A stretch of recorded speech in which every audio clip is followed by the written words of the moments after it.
Muliakan para kiai, para guru, para tokoh masyarakat. Saya mohon maaf tidak bisa menyebutkan satu persatu karena saya tidak hafal. Tapi tadi terus terang, saya menikmati semua sambutan karena mengingatkan saya ke masa-masa di mana saya pernah dekat dengan orang Aceh. Ada dua tokoh di Aceh. Yang satu adalah tokoh ulama, yang satu adalah tokoh pemerintahan. Dua-duanya saya pernah begitu banyak mengambil ilmu dan pengalaman. Yang pertama itu di era 90-an. Di Aceh itu ada mursyid tarekat Naqsabandiyah Khalidiyah Al-Malfurlah Profesor Muhibbuddin Wali. Itu sempat bermalam di rumah saya di era 2000-an. Jadi sempat belajar intisab tarekat kepada beliau. Yang kedua, waktu saya jadi mahasiswa, uangnya pas-pasan, itu ada tokoh Aceh yang juga sering membantu saya. Kebetulan jabatannya adalah Duta Besar Republik Indonesia di Mesir. Itu Profesor Dr. Bakhtiar Ali. Saya sangat dekat dengan beliau. Jadi sering sekali mendengar cara bicaranya orang Aceh. Itu tadi saya menikmati betul, seolah-olah memori saya diajak kembali ke era tahun 90-an, ke era tahun 2000-an, di mana saya mengenal begitu banyak keluarga dari Aceh yang alhamdulillah baik-baik. Buktinya baiknya, ini karena sudah malam, singkat-singkat saja. Saya tadi itu betul-betul merasa bahwa Rasulullah yang kita peringati maulidnya itu hidup di tengah-tengah masyarakat, hidup di tengah-tengah para simpatisan Pondok Pesantren Mudi Mekar Al-Aziziyah. Yang pertama, bapak-bapak, saya mohon maaf, saya datangnya agak telat kan. Sudah telat datangnya, diajak makan pula dua. Jadi saya tadi itu datang, itu melihat anak-anak yatim diberi santunan. Ini rasanya tidak banyak, tidak sering kita temui dalam perayaan Maulid Nabi besar Muhammad Shallallahu Alaihi Wasallam. Apalagi kita di Jakarta, ya di Jakarta Jabodetabek ini, budaya masyarakat Betawi itu dia bisa memulai maulid, tapi tidak bisa mengakhiri. Coba malam hari ini kita masih memperingati maulid Nabi, padahal bulannya sudah menjelang bulan Rajab. Ini kalau main sepak bola, aturan babak pertama, babak kedua, kemudian tambahan waktu, kemudian adu penalti. Itu kan sudah offset, Pak. Stadionnya udah mau tutup. Tapi kita lihat, ya, karena tadi mengatakan Jawa Barat, Jakarta, itu orang Jakarta secara umum itu bisa mulai maulid. Kapan mulainya? Tanggal 1 Rabiul Awal. Tapi nggak bisa mengakhiri. Saya ini masih punya undangan maulid tanggal 28 Maret. Tanggal 28 Maret ya, di Mampang sana. Saya tanya, ini acaranya apa? Acaranya maulid. Saya bilang tolong acaranya mulainya habis maghrib. Kenapa? Habis maghrib kita nurutan, habis isya kita Isra Mi'raj, jam 11 malam tarhib Ramadan. Orang itu hari ini Bapak coba lihat kecintaan kita yang bermadzhab Islam ahli sunnah wal jamaah. Ini mungkin kalau di Aceh pakai nama Mudi. Tadi saya tanya Mudi itu namanya apa? Itu Ma'had Ulum Diniyah Islamiyah. Itu kalau di Jakarta, di Jawa, itu Aswaja An-Nahdiyah. Ini orang-orang yang kayak begini, Pak. Ada kesempatan apapun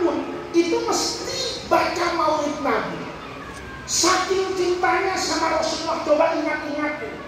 Dulu waktu mau nikah, yang laki-laki itu besok mau akad nikah, biasanya habis sholat Jumat. Itu malam Jumatnya baca maulid. Nanti sebelum akad nikah itu baca maulid. Nanti setelah nikah, istrinya hamil 7 bulan, itu baca maulid lagi. Nanti selesai 7 bulan kelahiran akekah, itu baca maulid lagi. Nanti selesai akekah, anaknya gede-gede sedikit, bisa bangun rumah. Meletakkan batu pertamanya, baca maulid. Nanti rumahnya belum jadi, baru naik, kata orang Jawa itu mau naik kap, mau ditutup rumahnya itu baca maulid. Nanti selesai rumahnya ditempati tasakuran, itu baca maulid. Nanti selesai punya anak, selesai punya rumah, mau berangkat haji, sebelum berangkat haji baca maulid. Selama orangnya masih di Mekah, keluarganya tiap malam Jumat baca maulid. Nanti datang dari Mekah baca maulid. Kita ini yang ahli sunnah itu tidak baca maulid pada 2 kejadian, Pak. Yang pertama kalau mau cerai, yang kedua hari kematian. Saya belum pernah lihat itu orang cerai baca asrokol. Saya belum pernah dengar ada hari kematian orang, jenazahnya ada di rumah, kita baca maulid. Tapi di luar itu, kecintaan kepada Rasulullah Shallallahu Alaihi Wasallam itu selalu nempel, hidup bersama kita. Dan tadi di acara maulid di Mekar Al-Aziziyah ini terasa betul apa itu santunan anak yatim. Ada banyak orang yang bisa sholat 1000 rakaat 1 malam bisa punya utang banyak, ya, istrinya galak, ya, jaminannya mau dieksekusi sama bank, itu biasanya sholatnya khusyuk banget. Kita sholat duha, rakaatnya banyak bisa akhir bulan. Coba kalau sudah akhir bulan dompet tipis, sholat duha, doanya itu aneh-aneh dalam sholat duha. Allahumma inkana rizki fis sama. Ya Allah, kalau rezeki saya di langit, ya tukang ojek rezekinya di langit, mau terbang tuh motor. Kalau pilot, perusahaan travel, ganda yang sekarang lagi kesusahan itu doanya direkturnya tiap malam, Allahumma inkana rizki fis sama. Tapi kita begitu, kalau sudah nggak punya uang, yang nggak mungkin diminta-minta. Allahumma inkana rizki fil ardi. Memangnya Pertamina, ya kan, mau mengeluarkan minyak dari dalam apa ini? Bumi. Uang kerjaannya di atas bumi. Tapi kita bisa begitu. Kita bisa sholat dengan baik, kita bisa puasa dengan baik. Tetapi belum tentu orang yang punya hablum minallah bagus itu punya hablum minan nas bagus. Makanya di juz Amma itu Allah kritik orang itu lagi yukadzibu biddin. Kamu tahu nggak sih penista agama? Kan lagi seru kalau ngomong penista agama. Ingatnya surah Al-Maidah ayatnya 51. 50-nya nggak tahu, 52-nya belum sempat baca. Hanya sampai di situ. Setiap maulid Nabi surah Al-Maidah itu paten di 51. Kalau kita lihat surah Al-Ma'un itu Allah kritik, kamu tahu gak sih orang yang menistakan agama itu siapa sih? Orang yang menghina agama itu siapa sih? Orang yang mendustai agama itu siapa sih? Itu orang yang yadukul yatim, menghardik anak yatim, tidak peduli sama anak yatim, wala yahuddu ala ta'amil miskin, malas ngasih makan orang miskin. Kenapa? Karena tidak percaya dengan rezeki Allah. Jadi orang menista agama itu bukan cuma yang nginjak Quran, orang yang takut berbagi padahal duitnya banyak. Ini banyak orang-orang ini sekarang Kalau menurut saya menistakan agama juga. Terutama ibu-ibu nih Bu. Tapi ibu-ibu di kampung saya, bukan di sini. Ibu-ibu solihah semua. Coba semuanya pakai jilbab. Solihah. Bu, ibu kan solihah kan nutup aurat semua. Cuman saya mau tanya, ibu-ibu ini pakai kerudung, pakai jilbab, itu karena pengajian apa karena biasa? Bu, karena biasa apa karena pengajian? Alhamdulillah. Ada orang kalau ke pengajian berapi, Pak. Selesai pengajian besok pagi, nyapa saya kaget betul saya. Kenapa? Kostumnya beda. Ada ibu-ibu di kampung saya, itu kadang-kadang mulutnya itu kayak orang nggak ngaji. Kalau anaknya mau berangkat Jumatan, pamit dia. Bu, mau Jumatan, teriak ibunya dari belakang. Jangan lupa ya nak, bawa uang receh. Pernah Bu? Bu, kalau anaknya ke masjid, dikasih uang 2.000, 5.000, apa 100.000? 2.000. Bu, 2.000. yang bohong saya doakan suaminya kawin lagi. Amin. Bu, kalau anaknya ke masjid, ada uang merah di dompet ibu langsung kasih, apa ibu lihat dulu? Lihat dulu, merahnya 100.000 apa 10.000? Kalau merahnya 100.000, ada itu ibu-ibu di kampung saya nyesel betul, ya sialan, lupa gua yang cepet lagi gua kasih. Coba ada orang beramal itu pakai sialan. Bu, ibu pernah ke Taman Safari nggak Bu di Cisarua? Pernah. Bayarnya berapa Bu? 65. Nggak pernah bayar, kayaknya dibayarin sama Taman Iskandar Muda. Bu, bayarnya berapa Bu? 100.000. Berapa Bu? 300.000. Yang dilihat monyet, orang utang, ya kan kuda Nil, ya Bu? Betul Bu? Bayarnya berapa? 300.000. Hari ini ngeliat sholawat kan, ngeliat saya, bayar berapa? Bu, ibu lihat saya kan? Lihat saya. Tadi anak-anak mudi Mekar itu bagus sekali baca sholawatnya. Asrofalnya itu menyentuh jiwa. Ibu lihat kan? Ibu dengerin kan? Sekarang pertanyaannya, berani bayar berapa? Bu, kalau ibu masukin 300.000, itu menghina saya Bu. Berarti saya nggak beda sama monyet. Gua lihat monyet bayar 300.000, gua lihat Faiz 300.000, berarti harga saya sama monyet sama. Makanya saya nggak berani nyalon DPD, saya nggak berani nyalon DPR, karena kadang-kadang harganya monyet lebih mahal dari Ustaz. Bu, kata Nabi, orang yang mendustakan agama itu orang yang tidak peduli dengan lingkungan. Maka Bapak, dulu ada sahabat Nabi. Sahabat Nabi ini belum masuk Islam waktu Nabi hijrah ke Madinah. Namanya Abdullah bin Salam, orang Yahudi. Orang Yahudi ini penasaran. Kata orang Yahudi, Muhammad ini dulu di Mekah 13 tahun. Agama Islam di sana minoritas.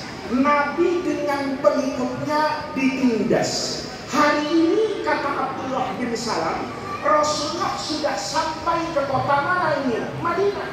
Sekarang Nabi jadi presidennya. Partainya besar Rasulullah itu. Karena koalisi dua bangsa Arab.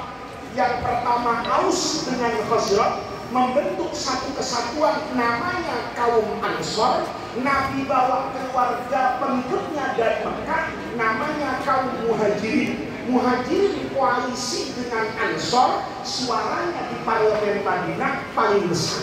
Yahudi sendirian jadi apa ini? Minoritas. Kata orang Yahudi, sekarang saya mau tahu nih, dulu Muhammad di Mekah itu baik, jangan-jangan karena minoritas. Kita kan biasa Pak, Kalau masih kecil, biasanya santun. Kalau sudah besar, aneh-aneh kelakuannya. Mesti kalau masih kecil, saldonya 1 juta, semua pengurusnya ikhlas. Tapi kalau saldo masjidnya sudah 1 miliar, semua pengurusnya pasti jadi akuntan. Semua pengurusnya pasti jadi KPK. Semua pengurusnya merasa BPK. Semua pengurusnya merasa BPKT. Kenapa? Karena masjidnya sudah besar. Kalau masih kecil, semuanya biasanya ikhlas. Kiai juga begitu biasanya. Kiai kalau masih kecil, itu nggak aneh-aneh, Pak. Diundang kemana aja, datang. Tapi kalau sudah naik daun, ini ada juga kiai kalau menurut saya ya separuh pintar, separuh bego, Pak. Kenapa? Ditanya, Pak Ustadz mau nggak Bapak jadi kiai naik daun? Nggak mau. Kenapa? Wong daun saya naiki. Saya sebesar ini, beratnya hampir 100 kilo, naik ke atas daun, ya pasti jatuh. Maka orang yang suka naik daun, siap-siap untuk jatuh. Ya. Ayo, kiai naik daun, 5 tahun habis. Presiden naik daun, coba. Semua presiden Indonesia itu hebat kalau belum kepilih. Kalau sudah kepilih, biasanya yang hebat nggak jadi hebat. Kadang-kadang yang maki-maki mantan tim suksesnya sendiri. Kadang-kadang yang maki-maki mantan menterinya sendiri. Kenapa? Biasa kayak begini. Maka orang itu kalau sudah besar, biasanya aneh-aneh.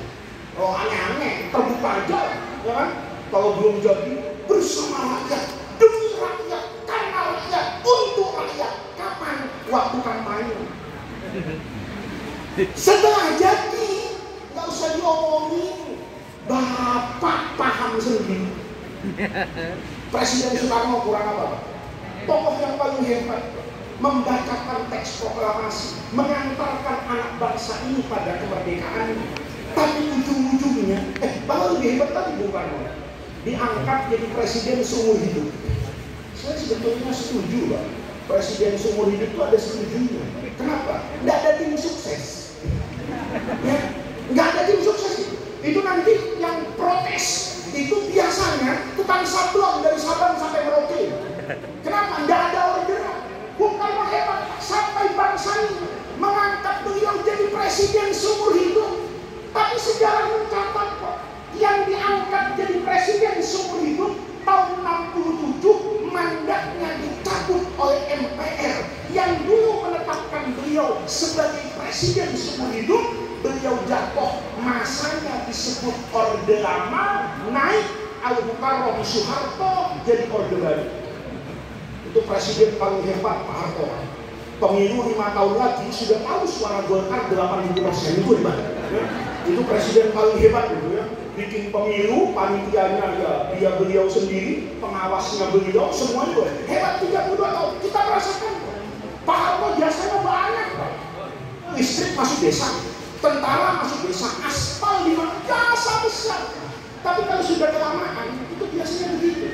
Maka kiai juga jangan lama-lama ceramah. Kalau ceramahnya terlalu lama, aneh-aneh saya ngomongnya. Karena sudah malam, jadi 32 tahun Bapak bisa lihat. Karena hebat-hebat yang asalnya biasa-biasa menjadi aneh-aneh yang dikerjakan. Rakyat tidak terima, 32 tahun berkuasa jatuh. Naik Presiden Habibie, kurang hebat apa Pak Habibie? Waktu kecil saya, kalau ditanya dulu anak SD, kan beda anak SD sekarang dengan anak SD dulu. Kalau anak SD dulu ditanya, mau jadi apa? Jadi Pak Habibie. Kalau sekarang, mau jadi apa? Menang audisi Indonesia. Mau jadi apa? Mau jadi artis. Mau jadi, dulu semua orang ditanya, itu pengen pinternya kayak Pak Habibie. Kurang pinter apa Pak Habibie?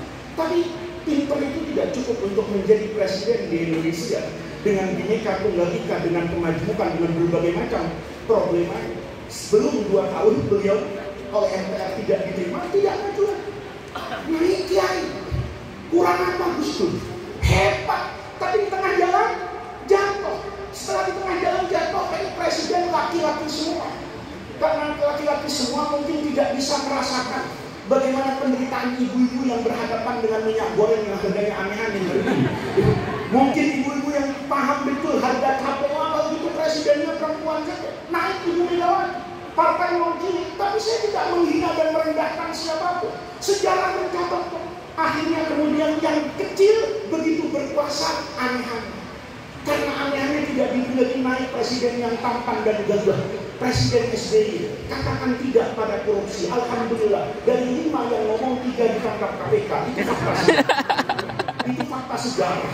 Saya tidak pernah mengatakan apapun. Saya hanya ingin menyampaikan apa yang perlu disampaikan. Oh ini presiden nggak beres karena badannya kayak Faiz, gemuk, makannya banyak.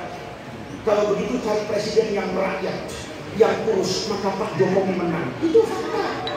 Pak Jokowi itu kurang hebat apa?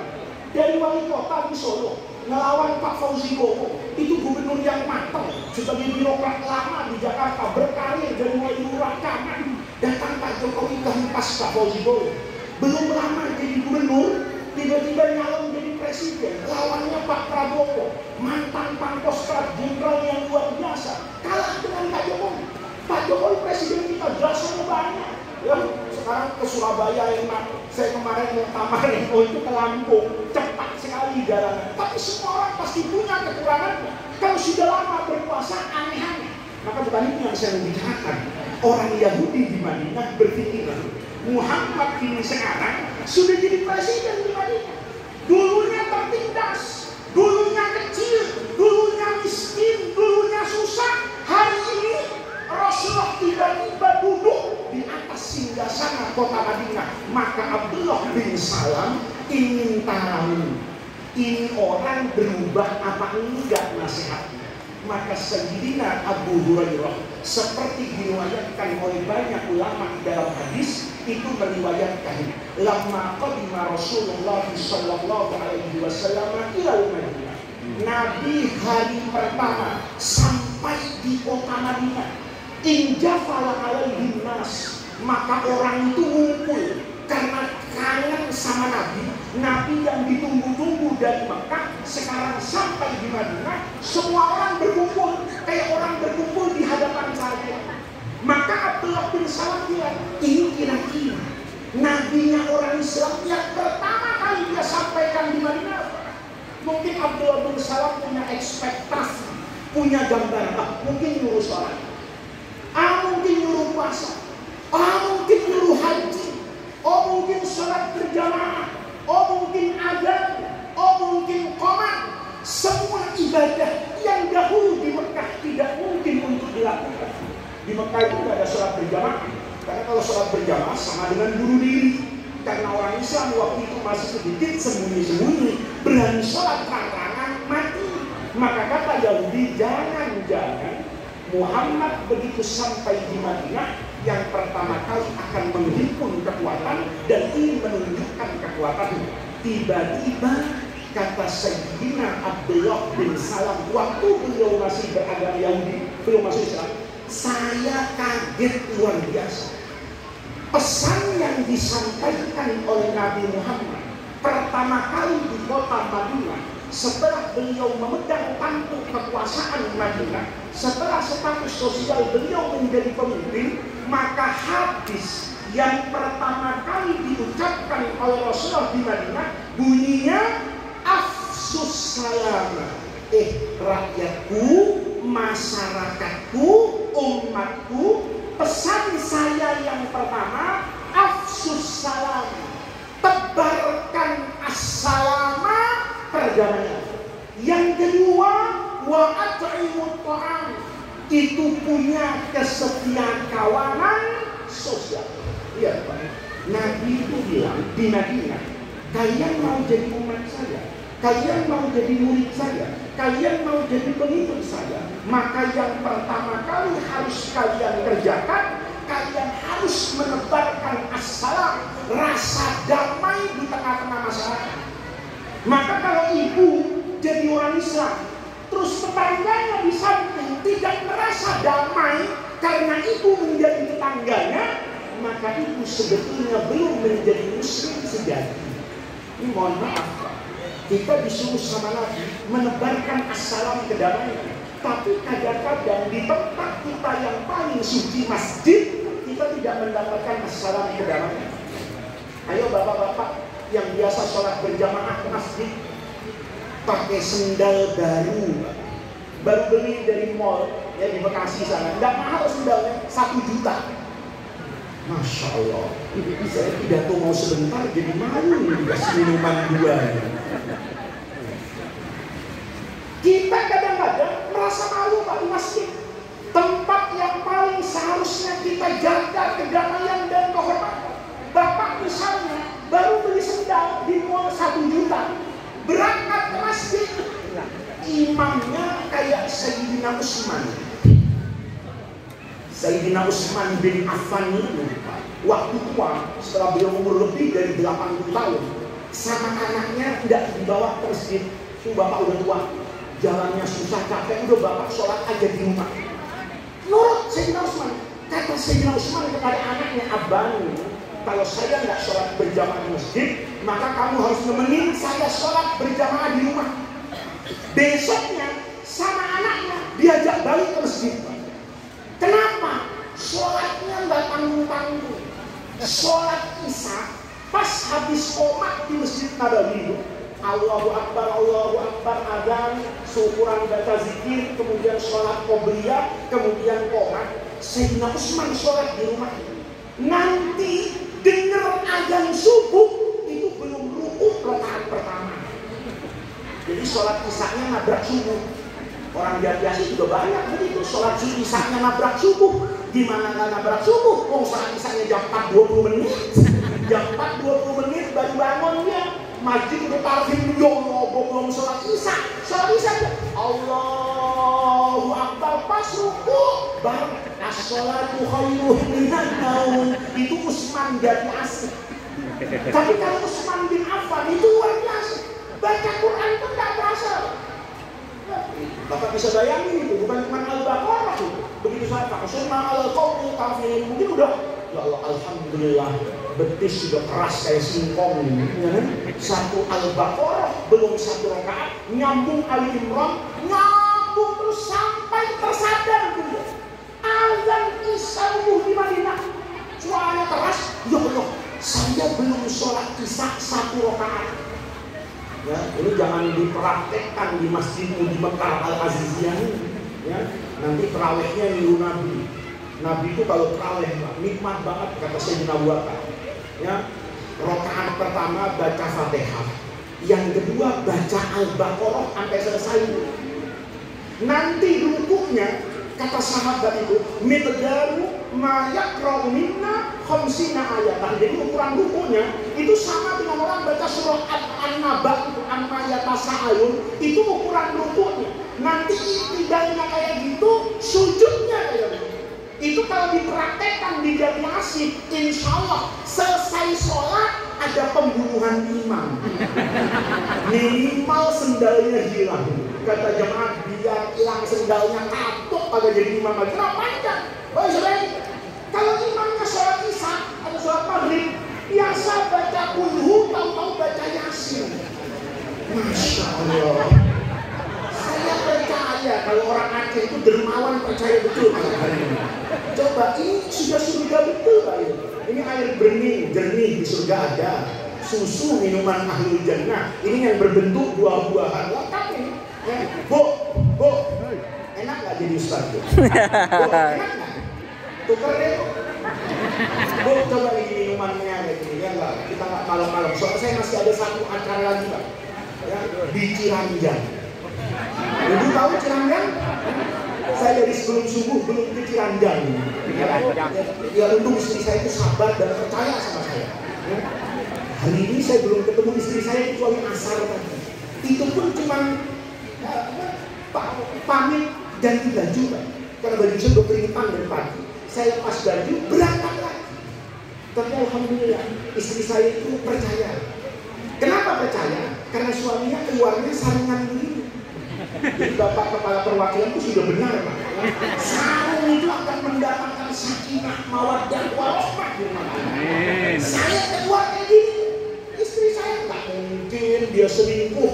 Perempuan mana yang mau mau dideketin laki-laki pakai baju kayak saya, kan takut dibacakan Yasin Fadilah kan gitu. Ini bapak-bapak, kita kadang-kadang di masjid, mohon maaf, itu malah kehilangan rasa aman. Begitu kita ke masjid bawa sendal, imamnya baca Yasin, saya yakin makmumnya tidak ada yang khusyuk. Begitu amin, bismillahirrahmanirrahim, Yasin, pasti ngomong hatinya, habis ya sendal gua, hilang, dah rugi. Bener nggak Pak? Bener nggak Pak? Padahal bapak-bapak itu waktu sholat habis minta hidayah. Apalagi orang kalau sholat subuh kayak saya itu baca kunut kenceng banget.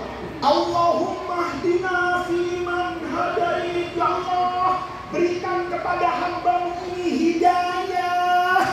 Baca Fatihahnya juga ihdinas siratal mustaqim. Keluar masjid nolong sendal. Ada nggak yang begitu? Ada nggak yang begitu? Keluar masjid habis Allahumma hdina fiman hadait, ada janda pagi-pagi mampir dong. Padahal pesan Nabi itu afsus salam tadi itu pesan Rasulullah. Afsus salam, tebarkan kedamaian. Bahwa anak yatim yang tidak punya orang tua, anak yatim yang tidak punya sandaran dalam hidup ini, ayo tebarkan rasa damai. Nah, Bapak pun sudah tidak ada, tapi jangan pernah takut dalam hidup ini, karena banyak orang Aceh yang siap untuk membiayaimu. Nih, membiayai anaknya, bukan dengan ibunya, ya. Kalau sekalian dengan ibunya, bukan urusan saya, ya. Itu urusan ketua panitia saja, ya. Itu biar Pak ketua panitia yang. Jadi kalau kita lihat, ini sebetulnya yang hilang hari ini dari Islam. Rasa damai, rasa kasih sayang. Rasulullah Shallallahu Alaihi Wasallam itu kenapa jadi pemimpin yang hebat? Karena yang paling utama yang dilihat orang dari diri Rasulullah adalah sifat kasih sayang kepada murid-muridnya. Ini sifat kasih sayang kepada umat. Saya pernah baca hadis dalam Mustadnya Imam Al-Bazzar. Itu ada hadis, tapi kiai-kiai jarang menyampaikan. Karena kalau disampaikan, kiainya takut dulu. Jadi ada hadis itu menarik. Ada orang Badui rajin ngaji sama Rasulullah. Kayak saya misalnya ngajar di Yasin, ada jamaah saya. Tiap saya ngaji, dia datang. Setelah selesai pengajian, orang Arab itu datang sama Rasulullah. Ya Rasulullah, saya senang betul ngaji dengan Rasulullah. Kata Nabi bagus. Tapi masalahnya ya Rasulullah, rumah saya diserpong. Ini jadi asik, rumah saya diserpong. Nabi itu paham. Ini murid minta ongkos. Ini murid minta ongkos. Jadi bapak-bapak, kalau bapak sebagai murid pulang pengajian minta ongkos sama gurunya, itu ada sanatnya. Kalau ustadznya marah dimintai ongkos, itu tandanya ustadznya kurang piknik. Ngajinya baru sampai babun toharoh, baru sampai babus sholat, belum sampai bab yang ini. Itu orang ngomong, ya Rasulullah, saya pengen ngaji tiap hari tiap Yasin. Masalahnya apa kata Nabi? Rumah saya diserpong.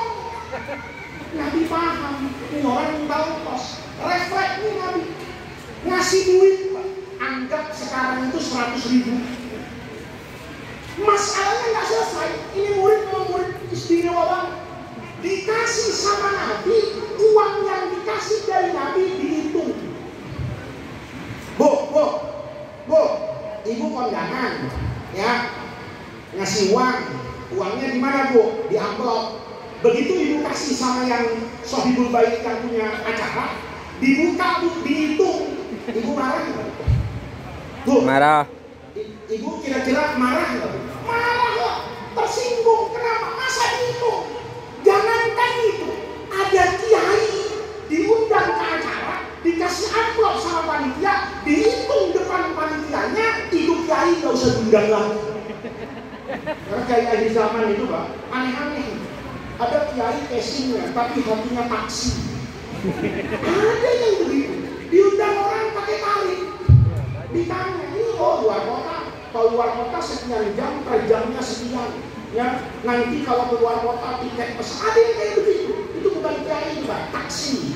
Ya. Kalau kiai itu dikasih, alhamdulillah. Nggak dikasih?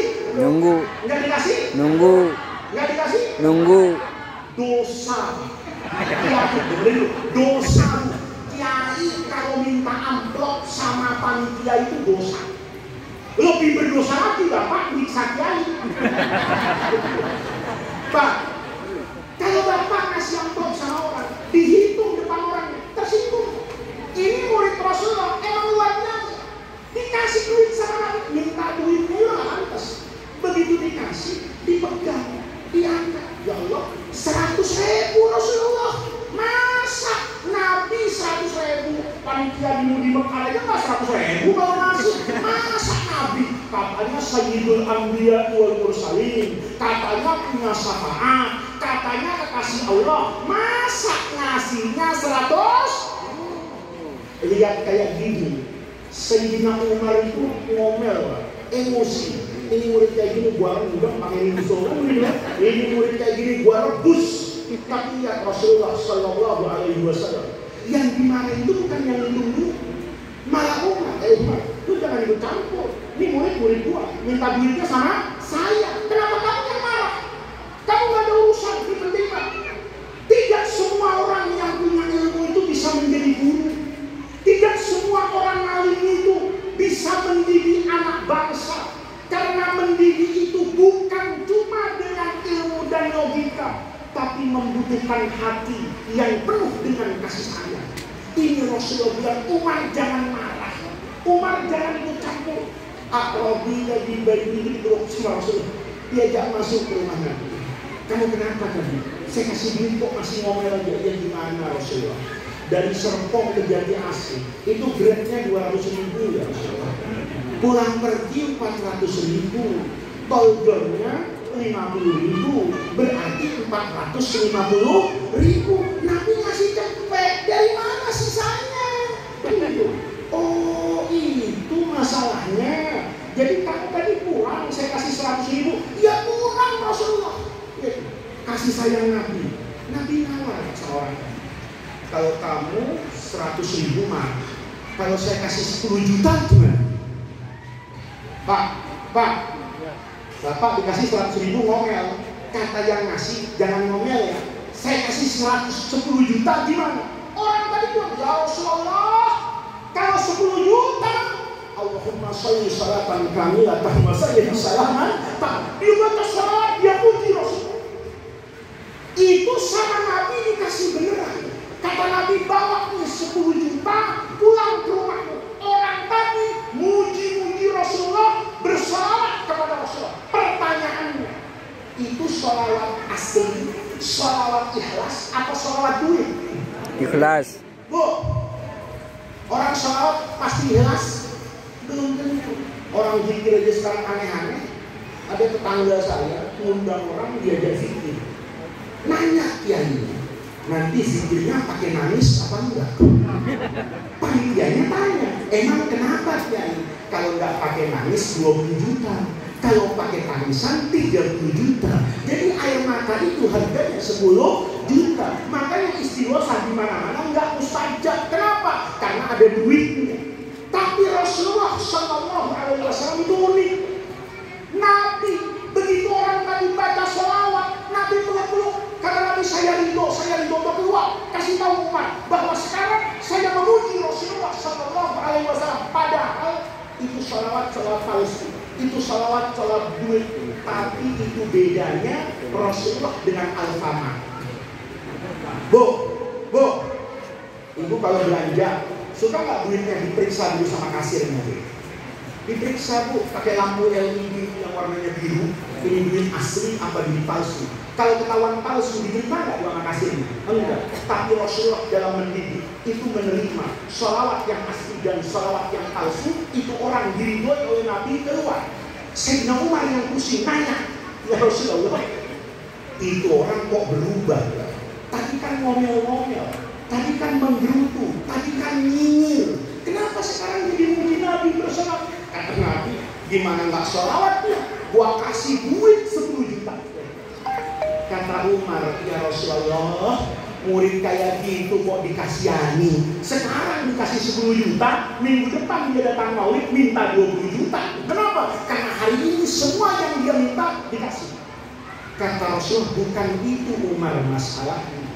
Kalau dia tadi saya kasih 100.000 ngomel-ngomel, kharaja min, orang tadi keluar dari majelis saya, dari rumah saya, dari tempat saya dalam keadaan sahitan alayya. Dia keluar dalam keadaan marah-marah mencela saya. Ini bermasalah. Kalau nanti dia mencela saya, Jibril ikut campur. Bu, Nabi kekasihnya siapa, Bu? Allah. Yang jaga Nabi siapa? Malaikat Jibril. Makanya Bapak ada cerita menarik tuh, sufqahnya Nabi, kasih sayangnya Nabi. Dulu Sayyidina Ali itu mau mempoligami Sayyidah Fatimah dalam sejarah. Sayyidina Ali itu ganteng, ya, nasabnya bangsawan Quraisy, nikah sama anaknya Rasulullah Sayyidah Fatimah.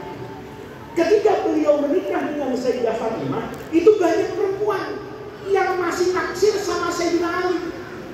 Ya, sekarang juga begitu, Pak. Laki-lakinya mata keranjang, perempuannya suka dikeranjangin.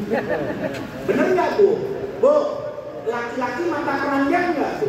Mata keranjang. Tapi kalau perempuannya nggak mau dikeranjangin, keranjangnya masuk nggak tuh barang? Nggak masuk. Tapi karena zaman sekarang bandot ketemu bandit, ya kan? Mata keranjang, perempuannya suka dikeranjangin. Sudah tahu punya istri, sudah tahu suami orang, masih juga diapakan nih? Dikejar-kejar. Itu terjadi. Sayyidina Ali itu yang naksir banyak. Maka ada yang langganan. Ali, saya pengen jadi istri kamu. Ada calon mertuanya, Ali, kamu kawinnya sama anak saya rela jadi istri kedua, istri ketiga. Sayyidina Ali itu lapor sama Rasulullah. Nabi, kan Nabi ini sebagai apa ini? Mertua.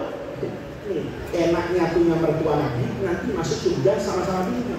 Tapi nggak enaknya soal-soal kayak dunia juga.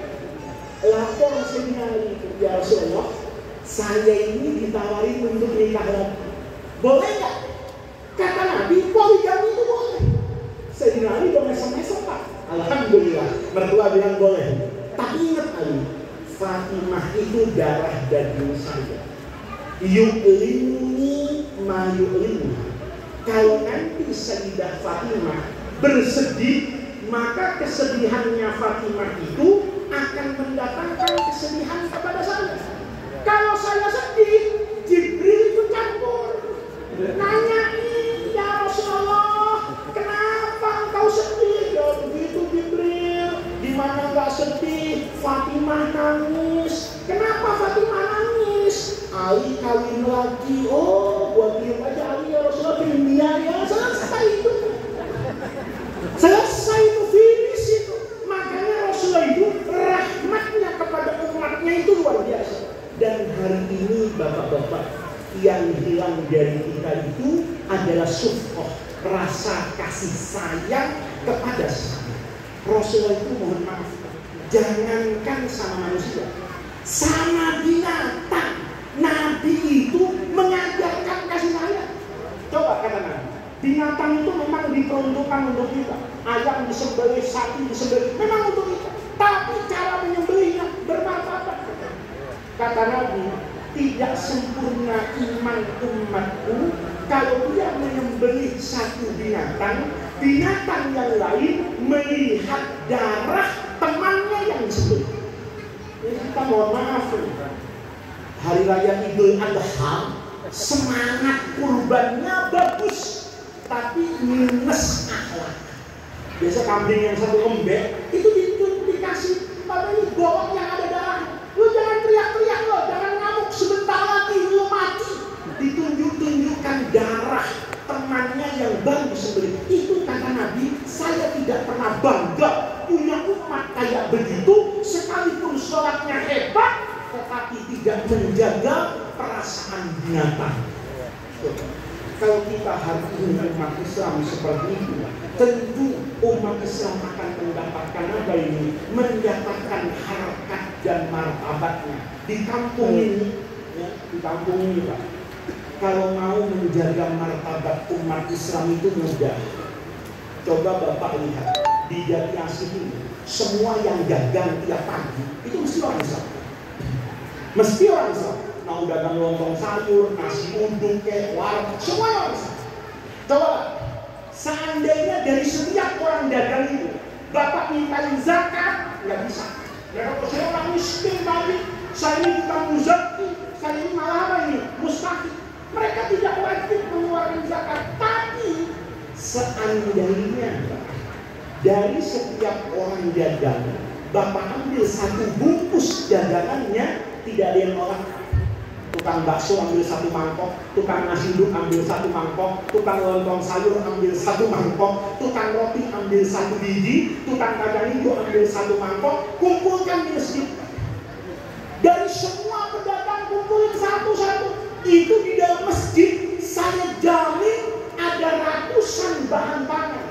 Bapak kemudian bilang sama masyarakat, kalian yang tidak bisa membeli sarapan karena tidak punya uang, silahkan datang ke masjid, maka orang akan melihat bahwa pesantren dan masjid ikut menyelesaikan masalah yang ada di masyarakat.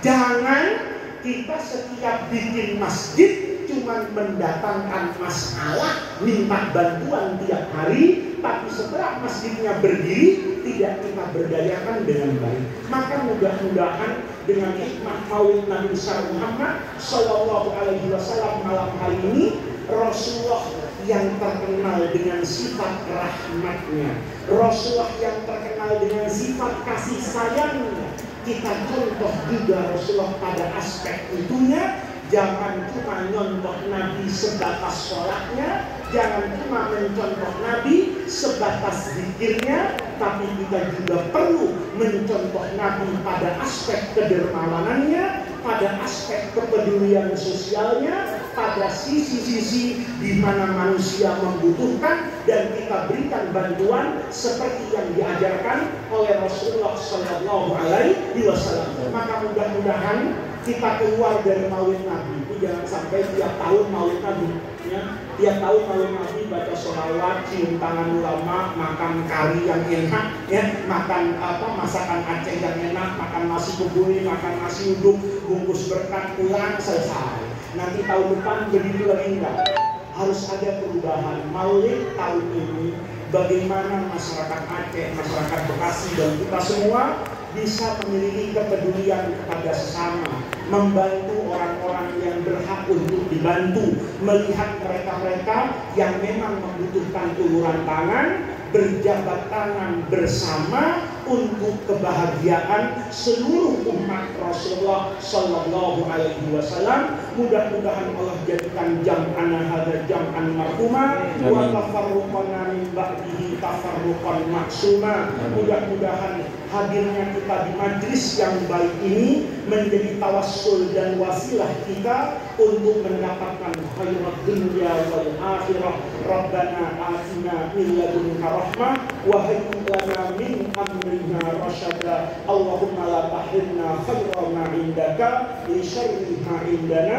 Kurang lebihnya saya mohon maaf. Assalamualaikum warahmatullahi wabarakatuh.